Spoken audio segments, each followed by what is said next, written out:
शिवसेनेचे सांगली मिरज कुपवाड महानगरपालिकेचे प्रमुख वनखंडे सर यांना विनंती करतो आपलं मनोगत व्यक्त करतो.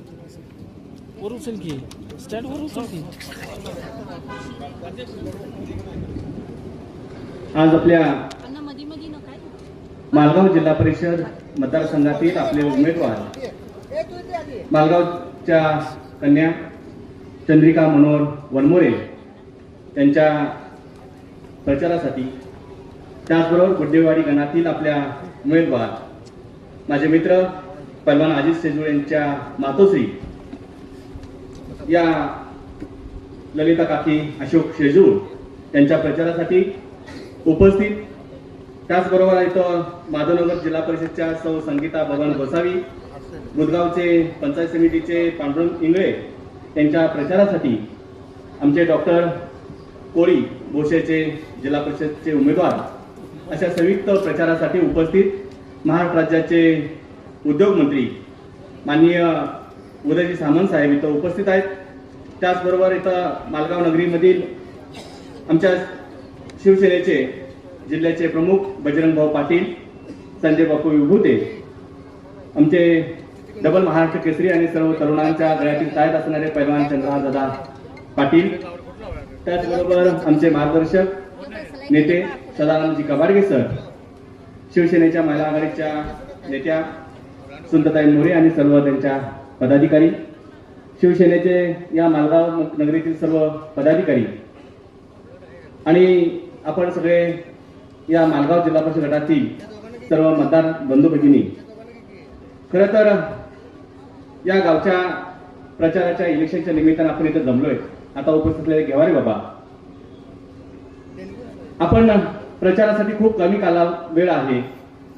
साहेबांना 3:30 वाजता टेक ऑफ करायचं आहे आणि साहेबांना पहिल्यांदा धन्यवाद देतोय की सगळ्या मंत्र्यांनी, सगळ्या नेत्यांनी हेलिकॉप्टरनं प्रवास बंद करायचा असताना फक्त वनखंडे सरांच्या शब्दाखातर आपण मालगाव नगरीत आणि बेडग नगरीत आलात, याबद्दल मनापासून त्यांचं स्वागत करतोय.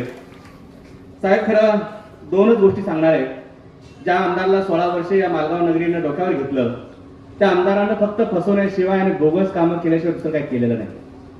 आमचा एक कार्यकर्ता पैलवान शेजूळ, अजित शेजूळ याच्या मातोश्री तो उभा राहिलेले आहेत. एक तरुणामधलं धडाडीचं नेतृत्व असणारा हा अजित शेजूळ जेव्हा खूप पुढे चाललाय, त्यांचे डिपॉझिट जप्त करायला चाललाय, म्हणताना पोलीस प्रशासनाला सांगून साहेब त्याच्यावरती खोट्या केसेस घालून त्याला आत टाकायचा प्रयत्न करायला लागलेले आहेत. साहेब, जनतेत जाऊन मतं मागा, जनतेत जाऊन विकास करा. तुम्ही जर विकास 16 वर्ष केला असेल तर ही असली घटना आणि असल्या दादागिरीची भाषा करायची योग्य नाही आहे. जशा तसं उत्तर आम्हाला देता येतं. परंतु आपली माननीय एकनाथभाई शिंदेची आपलं शिकवण आहे, नम्रतेनं जायचं आहे.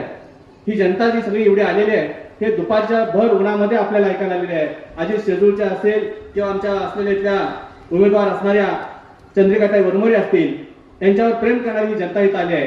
हे पाहून विरोधकांच्या पायाखालची वाया अशी वाळू बसरालेली आहे. मग अजितला काहीतरी टॉर्चर कर, मला तर आता समजलं तो स्टेजवर आला तर तुला उचलून घेईल. हे काय बिहार आहे का आपला? महाराष्ट्रामध्ये कणखर नेतृत्व असणारे देवेंद्रजी फडणवीस असतील किंवा एकनाथजी शिंदे नेतृत्वाखाली काम करणारी आपली सगळी टीम आहे. साहेब, अजित, आम्ही सगळे तुझ्याबरोबर शिवसेनेकडून बरोबर आहोत. नक्की सांगतो, येणाऱ्या या 7 तारखेला आपल्याला या दोन्ही उमेदवारांना निवडून द्यायचा आहे. आपला विकासाचा अजेंडा सांगणारा हा आमदार आपल्याला एवढं सांगतो, तुम्ही आम्हाला मतं दिले नाही तर आम्ही तुम्हाला विकास निधी देणार नाही. 16 वर्ष स्मारकाला पैसा देऊ असा वारंवार सांगणारा हा आमदार त्यांच्या हातून झालं नाही. साहेब, आपल्या आणि एकनाथ शिंदे साहेबांना जेव्हा आपण पत्र दिलं तेव्हा 2.5 कोटी रुपये हुतात्मा स्मारकासाठी 1 डिसेंबरची ऑर्डर आपल्या हातात आली आहे. जोपर्यंत व्यक्ती वर्क ऑर्डर घेऊन नारळ फोडत नाही तोपर्यंत जाहीर करायचं ठरवलं होतं. परंतु या मालगावची अस्मिता असणारी इथली ही हुतात्मा स्मारकासाठी पर्यटनमधून आपल्या माननीय एकनाथभाई शिंदेनी 2.5 कोटी रुपये मंजूर केलेले आहेत. शिवसेनेला सुद्धा निधी येतो तरी विसरतायत. भाजप फक्त सत्तेत नाही आहे, सत्तेत शिवसेना सुद्धा आहे. एकनाथभाई शिंदेच्या बरोबर काम करणारे आमचे उदयजी सामंत साहेब आहेत, असे अनेक मंत्री आहेत. त्यांच्यातून आपल्याला विकासाला निधी मिळेल. मी एवढंच सांगेन, येणाऱ्या 7 तारखेला आपण असणाऱ्या चंद्रिकाताई वनमोरे असतील, ललिता काकी शेजूळ असतील आणि आपल्या या मिरज मतदारसंघामध्ये जे धनुष्यबाण आणि पुरस्कृत केलेल्या उमेदवारांना बहुमताने निवडून द्यावं. साहेबांना बोलायचं आहे, त्यांचा टेक ऑफ वेळेत व्हावं लागतं, कारण नाहीतर मला माहिती आहे एवढा लांबचा प्रवास त्यांना बायकार करावा लागेल. त्यामुळं आपण नेहमी बोलू, पण मी सामंत साहेब आपल्याला एवढं सांगतोय, आमच्या कार्यकर्त्यावरती अन्याय होणार नाही एवढी दक्षता आपण घ्यावी, एवढी विनंती करून थांबतो. धन्यवाद. धन्यवाद. या ठिकाणी महाराष्ट्र राज्याचे उद्योगमंत्री उदयजी सामंत साहेब आपल्याला संबोधित करणार आहेत. पण तुमच्या सर्वांच्या जोरदार टाळ्या सामंत साहेबांसाठी झाल्या पाहिजेत. आणि आदरणीय सामंत साहेब आपल्याला मी विनंती करतोय, मालगावकरांच्या शुभेच्छा काही आगळ्याच असतात बरं का. आम्ही ज्यावेळी असा सन्माननीय एक आदरातिथ्य सन्मान्य नेते ज्यावेळी आमच्या इथे येतात, त्यावेळी आम्ही मालगावकर आणि सुभाषनगर हुंडेवाडीकर चांगलं भलं म्हणून त्यांचा सन्मान आणि सत्कार करतो. चांगलं भलं याचा अर्थ साहेब असा आहे की चांगलं होऊ द्या, म्हणून तुम्हाला शुभेच्छा देण्यासाठी आमचे मालगावकर या ठिकाणी म्हणतात, सामंत साहेबांच्या नावानं या शुभेच्छा सदैव आमच्या गावकऱ्यांच्या तुमच्या सोबत असतील. साहेब संबोधन करावं. धन्यवाद. मालगाव जिल्हा परिषद गटाच्या निवडणुकीच्या प्रचाराच्या निमित्तानं या व्यासपीठावर उपस्थित असलेले माझे मित्र आणि शिवसेनेचे नेते चंद्रहारजी पाटील, व्यासपीठावर उपस्थित असलेले आदरणीय मोहन सर, बजरंगजी पाटील, संजयजी विभूते, सुनीताताई मोरे, महादेवजी सातपुते, भास्कररावजी भंडारे, सन्माननीय गेवारीजी, व्यासपीठावर उपस्थित असलेल्या जिल्हा परिषद गटाच्या उमेदवार चंद्रिका कोनमोरे, पंचायत समितीच्या उमेदवार ललिताताई शेजूळ, व्यासपीठावरील सर्व सन्माननीय मान्यवर आणि मोठ्या संख्येनं आमच्या शिवसेनेच्या दोन्ही उमेदवारांच्या विजयावर शिक्कामोर्तब करण्यासाठी आलेले हजारो ग्रामस्थ बंधू आणि भगिनी, इथं आल्यानंतर तुमच्या चेहऱ्यावरचा उत्साह बघितला. माझ्या नावानं चांगलं देखील झालं, म्हणजे माझं चांगलं व्हावं असं तुम्ही म्हटलं. माझं चांगलं व्हावं म्हणजेच या दोन उमेदवारांचं चांगलं व्हावं. त्याच्यामुळे तुमची गर्दी बघितल्यानंतर आमचे दोन्ही उमेदवार समोरच्याचं डिपॉझिट घालून विजयी होतील हा विश्वास देखील माझ्यासारख्या कार्यकर्त्याला. इथं आल्यानंतर आता सरांनी स्मारकासाठी 2.5 कोटी रुपये कसे आणले याचा देखील उल्लेख केला. पण हे पैसे 2026ला का आले हा मतदारांनी विचार केला पाहिजे. इतके वर्ष हा निधी उपलब्ध झाला नाही. त्याच्यासाठी आमच्या वनखंडे सरांना पर्यटन मंत्र्यांकडे का जावं लागलं, त्यांच्याकडनं पैसे का मंजूर करून आणावे लागले, याचा देखील विचार आपण सगळ्यांनी करणं गरजेचं आहे. आणि याचा जर आपण विचार केला तर आपल्याला उत्तर सापडेल की जर लोकप्रतिनिधी सक्षम आणि विकास करणारा असता तर हे स्मारक कधीच तुमचं झालं असतं. त्याच्यासाठी वनखंडे सरांना पैसे मंजूर करून द्यावे लागले नसते. ही निवडणूक शेवटी विकासाची निवडणूक आहे. धनुष्यबाणाला मतदान करायचं म्हणजे आपल्याला विकासाला मतदान करायचं आहे. आणि धनुष्यबाणाला मतदान म्हणजेच विकास आपला होणार आहे. हे जर डोक्यात आपण ठेवलं, हे ध्यानात ठेवलं आणि आपण जर मतदान केलं तर तुमच्या या जिल्हा परिषद गटातल्या विकासाची जबाबदारी माननीय एकनाथ शिंदे साहेबांच्या नेतृत्वाखाली हा उदय सामंत स्वीकारल्याशिवाय गप्प बसणार नाही. हेच आश्वासन देण्यासाठी मी या परिसरामध्ये आलो. मी मगाशीच सांगितलं की आम्हाला विकासाचं काम सांगून निवडणूक जिंकायची आहे. त्याच्यामुळे मला सगळ्याच पोलीस बांधवांना एक विनंती करायची आहे. महाराष्ट्रातल्या पोलिसांचं मी कायम कौतुक करतो, मुंबईच्या पोलिसांचं मी अनेक वेळा कौतुक केलेलं आहे. आज आम्ही देखील जे संरक्षणामध्ये फिरतो याचं सगळं श्रेय महाराष्ट्र पोलिसांना आहे, मुंबई पोलिसांना आहे. पण कुणाच्या दबावाखाली आपण फक्त शिवसेनेच्या आमच्या कार्यकर्त्यांना त्रास देऊ नये एवढीच माझी हात जोडून पोलिसांना देखील विनंती आहे. कारण शेवटी मी राज्याचा मंत्री आहे. आज माझ्याकडे ज्या काही तक्रारी झाल्या त्या सगळ्या पोलिसांबद्दल झालेल्या नाही. परंतु काही पोलीस असं जर राजकारणामध्ये पडणार असतील तर पोलिसांवरचा देखील महाराष्ट्रातल्या जनतेचा विश्वास उडेल याची नोंद देखील पोलिसांनी घेणं गरजेचं आहे. आणि म्हणून मी सांगितलं की माझ्यासारखा कार्यकर्ता हा जो राजकारणामध्ये 2004ला आमदार झाला आणि 1998 साली राजकारणामध्ये सक्रिय झाला याचं कारण देखील एक पोलीस ऑफिसर होता. आणि म्हणून पोलिसांबद्दल मला नितांत आदर आहे आणि तो कधीही कमी होणार नाही. परंतु पोलिसांनी मला आता व्यासपीठावरच्या मंडळींनी सांगितलं मी सरसकट सगळ्यांनाच दोष देत नाही आणि मी या पोलिसांचा दोष आहे असं देखील मानत नाही. काही मंडळी जर दबाव आणत असतील तर नाईलाजाने देखील पोलिसांना काही गोष्टी कराव्या लागतात, तर त्यांनी करू नये ही माझी नम्रतेची त्याला विनंती आहे. कारण आम्हाला निवडणुकी ही विकासावर जिंकायची आहे. आम्ही विकास कामं काय करणार आहोत, आम्ही विकास कामं कशा पद्धतीनं ग्रामीण भागामध्ये करणार आहोत, आम्ही महिला भगिनींसाठी आणलेली मुख्यमंत्री माझी लाडकी बहीण योजना ती आम्ही कधीही बंद करण्यात देणार नाहोत हे आश्वासन आम्ही महिला भगिनींना द्यायला आलोय आणि मग त्यांची मनं जिंकण्यासाठी आलेलो. पण हा देखील आपण विचार केला पाहिजे. आज मोठ्या संख्येनं महिला भगिनी इथं उपस्थित आहेत, पण आपली मुख्यमंत्री माझी लाडकी बहीण योजना सुरू कोणी केली, त्यावेळी मुख्यमंत्री कोण होते, उपमुख्यमंत्री कोण होते, याचा देखील आपण सगळ्यांनी विचार केला पाहिजे. आणि मी मगाशा देखील भाषणामध्ये सांगितलं की भारतीय जनता पार्टी म्हणून माननीय देवेंद्रजी आज राज्याचे मुख्यमंत्री म्हणून काम करत आहेत. त्यांच्याबद्दल नितांत आदर माझ्यासारख्या कार्यकर्त्याला आहे. त्यांच्या कार्यप्रणालीवर देखील मी प्रेम करणारा एक कार्यकर्ता आहे. परंतु या जिल्ह्यामध्ये जे काय घडतंय ते योग्य नाही, हे देखील मी देवेंद्रजींच्या कानावर घालणार आहे. आज मित्रपक्ष म्हणून आपण सगळे एकत्र काम करत असताना एखाद्या मित्रपक्षाला त्रास देणं हे दुसऱ्या मित्रपक्षाकडनं होऊ नये, ही देखील विनंती मी भारतीय जनता पार्टीच्या सगळ्या आमच्या नेते मंडळींना करणार आहे. कारण शेवटी लोकशाहीतली निवडणूक आहे, ही स्थानिक स्वराज्य संस्थांची निवडणूक आहे. ही ग्रामस्थांनी स्वतःच्या गावचा विकास कसा करून घ्यायचा हे ग्रामस्थांनी ठरवण्यासाठी ही निवडणूक आहे. आणि हे ठरवल्यानंतर आपला लोकांमधला माणूस जिल्हा परिषदेमध्ये पाठवायचा, पंचायत समितीमध्ये पाठवायचा आणि याच्यासाठी मतदान करायचं, यासाठी लोकशाहीमध्ये निर्माण झालेली ही निवडणूक आहे. मी मगाच्या भाषणामध्ये देखील सांगितलं, या निवडणुकीला सामोरं जात असताना आपण खऱ्या अर्थानं स्वर्गीय यशवंतराव चव्हाण साहेबांना आदरांजली वाहिली पाहिजे. कारण 1960 सालामध्ये दिल्लीवरनं या महाराष्ट्र राज्याचा सुवर्ण कलश आणत असताना ते मुख्यमंत्री झाल्यानंतर ग्रामपंचायत देखील असली पाहिजे, पंचायत समिती असली पाहिजे आणि जिल्हा परिषद असली पाहिजे. कारण आमदारापेक्षा खासदारापेक्षा ग्रामीण भागाचा जर विकास करायचा असेल तर स्थानिक स्वराज्य संस्थांना महत्व दिलं पाहिजे, हे सांगणारे स्वर्गीय यशवंतराव चव्हाण साहेब होते.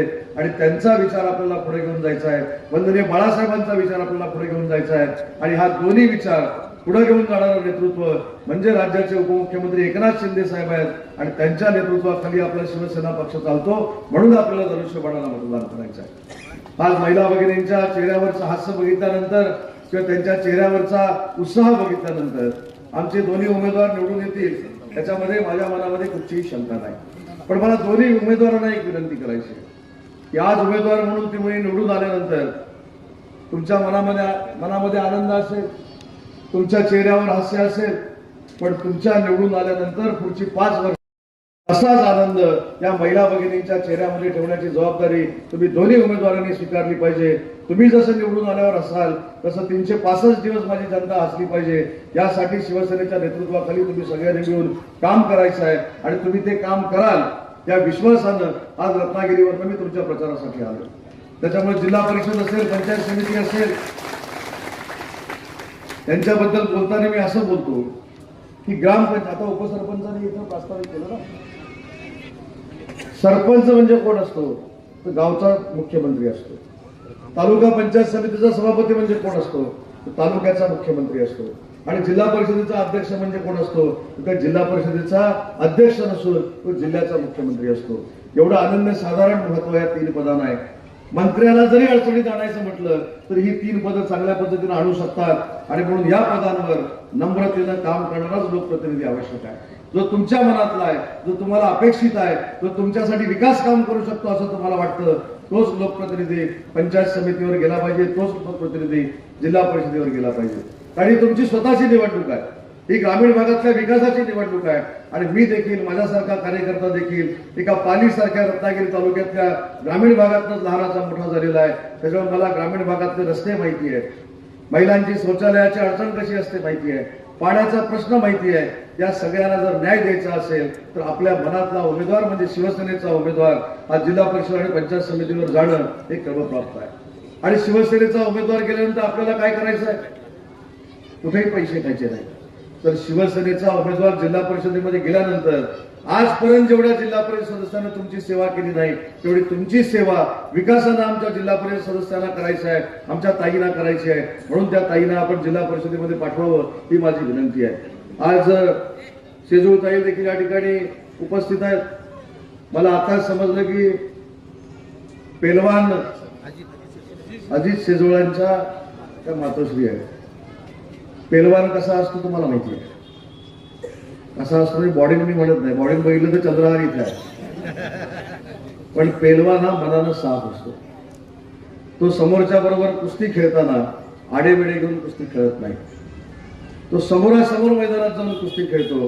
तशीच कुस्ती काही लोकांनी खेळावी ही माझी नम्रतेची त्यांना विनंती आहे. चंद्रहार बरोबर ना, म्हणजे मला कुस्ती जेवढी माहिती आहे आणि ती कुस्ती खेळून झाल्यानंतर कोण विजयी झाला आणि कोण पराभूत झाला याच्यापेक्षा दोनही एकत्र येऊन जो विजयी झालाय त्याचा हात वर करतात ही खऱ्या अर्थानं पैलवानांची संस्कृती आहे आणि त्यांची मातोश्री आज पंचायत समितीला उभी आहे.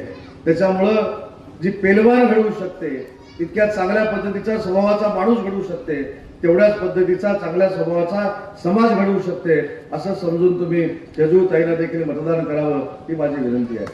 आज मी आपल्या परिसरामध्ये येत असताना म्हणजे खरं सांगतो, हे कोणी वैयक्तिक घेऊ नका, पण माझा मणका साफ झाला.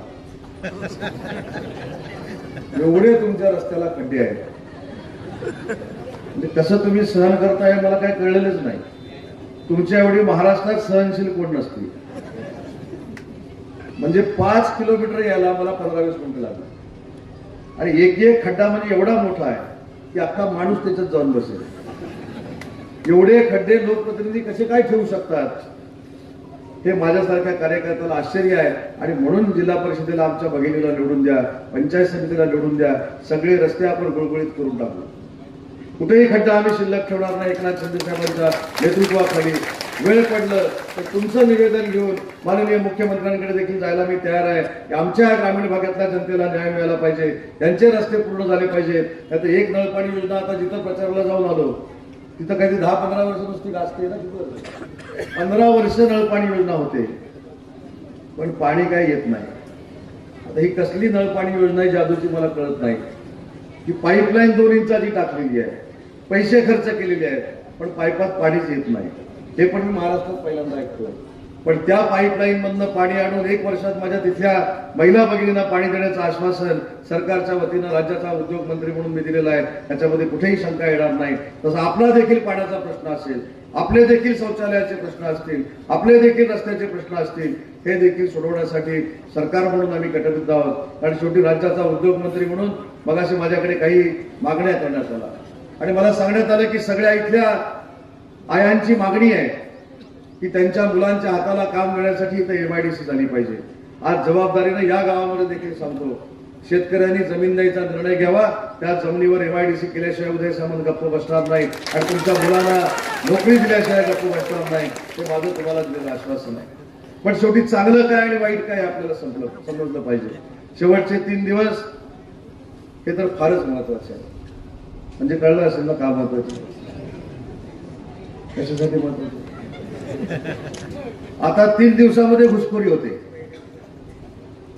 नाही, वैऱ्याची रात्री एकच असते, या 3 रात्री आहेत. आता घुसखोरीला सुरुवात होईल. बाहेरची लोक येतील, वाड्यांमध्ये काहीतरी वेगवेगळी आमिष दाखवतील, आम्ही पुन्हा एकदा पाणी आणून देतो म्हणून सांगतील, पुन्हा एकदा रस्ते करून देतो म्हणून सांगतील आणि काही गोष्टी वेगळ्या देखील करण्याचा प्रयत्न करतील. वेगळ्या गोष्टी म्हणजे तुमच्या लक्षात द्यायला खुलासा करण्याची आवश्यकता नक्की. त्याच्यामुळे त्या वेगळ्या गोष्टी देखील होता कामा नये. आम्ही विकासालाच मतदान करणार आहोत, आम्ही आमच्या भगिनीला मतदान करणार आहोत आणि आमच्या रस्त्याचे खड्डे बुजवून घेणार आहोत. यासाठी धनुष्यबाणाला मतदान करा. मला तर व्यासपीठावरच्या मंडळींचं देखील आश्चर्य वाटतं. तुम्ही अजिबात काळजी करू नका, लाडक्या बहिणीवर कोणी बोलणार आहे. मला सर आठवण करतात लाडकी बहीण, सगळं बोलतो, जाता जाता लाडक्या बहिणीवर बोलतो, त्याचा पण तुम्हाला फायदा होईल असंच बोलतो. पण व्यासपीठावरच्या मंडळींचं मला एक आश्चर्य एवढ्यासाठीच वाटतं की जसे तुम्ही सहनशील आहात तसे व्यासपीठावरची मंडळी देखील सहनशील आहे. एखाद्याचा दबाव किती स्वीकारायचा, एखाद्याच्या दबावाखाली किती राजकारण करायचं, याच्या पलीकडे जाऊन सर आता राजकारण असतं ते आपल्याला लोकांना दाखवलं पाहिजे. शिंदे साहेबांच्या नेतृत्वाखाली आपण मगाशी ज्याचा उल्लेख केला की माझी लाडकी बहीण योजना चालू आहे की नाही, चालू आहे ना.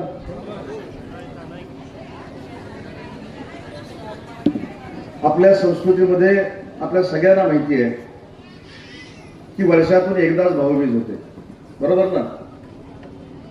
पण तुमचा सख्या भावापेक्षा प्रेम करणारा भाऊ माननीय एकनाथ शिंदे साहेबांमुळे वर्षातून तुमची 12 वेळा भाऊबीज होते की नाही. आणि या 2 महिन्याचे पैसे जे बाकी होते ते मगाशी ताईंनी सांगितलं की रात्रीपासून सगळे पैसे जमा व्हायला सुरुवात झालेली आहे. त्याच्यामुळे माझ्यावर विश्वास ठेवा, माझा पायगुण चांगला आहे, मी पांढऱ्या पायाचा नाही, बरोबर आहे की नाही. मी इकडे येताना प्रशासनाला पण धसका घेतला की उदय सामंत सांगलीत जाणार आहे, महिला भगिनींना भेटणार आहे, त्याच्यामुळं आज रात्रीच पैसे जमा झाले पाहिजेत. मग आता चांगल्या पायगुणाचा चांगला की पांढऱ्या पायाचा चांगला हे तुम्ही बघा आणि निवडून द्या. जो विकासाचं काम करतो, जो विकासाला न्याय देण्याची भूमिका घेतो, असा आपला लोकप्रतिनिधी असला पाहिजे. आणि याच भावनेनं आपण या दोन्ही महिला भगिनींना निवडून द्यावं. त्यांची निशाणी धनुष्यबाण अशी आहे, धनुष्यबाणाला मत म्हणजे तुम्ही विकासाला मत देणार आहात, तर त्या विकासाला मत देण्यासाठी धनुष्यबाणासमोरचं बटन दाबून या दोन्ही महिला भगिनींना बहुमतानं आपण निवडून द्यावं एवढीच विनंती करतो. ज्यावेळी विजय उत्सव साजरा कराल त्यावेळी तुमचा भाऊ म्हणून तुम्ही मला नाही बोलवलं तरी निर्लज्जासारखं तुमच्याकडे येईल हा देखील शब्द देतो. पण विकास काम केल्याशिवाय गप्प बसणार नाही हा शब्द देऊन थांबतो. जय हिंद, जय महाराष्ट्र. धन्यवाद. सन्माननीय महाराष्ट्र राज्याचे उद्योगमंत्री सर्वांना विनंती आहे साहेब यांनी आपल्या सर्वांना आपल्या भरभरून शुभेच्छा दिलेल्या आहेत. बॅलेट पेपरवरती जे आपण मतदान करत आहोत त्या बॅलेट पेपरवरती जिल्हा परिषदेचं उमेदवाराचं धनुष्यबाण चिन्ह हे 3 नंबरला आहे. तसेच पंचायत समिती आपल्या उमेदवारा धनुष्यबाणाचं चिन्ह हे खालच्या बाजूला 3 नंबरचं आहे. सर्वांनी लक्षात ठेवायचं आहे की बॅलेट पेपरवरील जिल्हा परिषद गटाचं चिन्ह हे 3 नंबरला व पंचायत समितीचं चिन्ह हे 3 नंबरला आहे.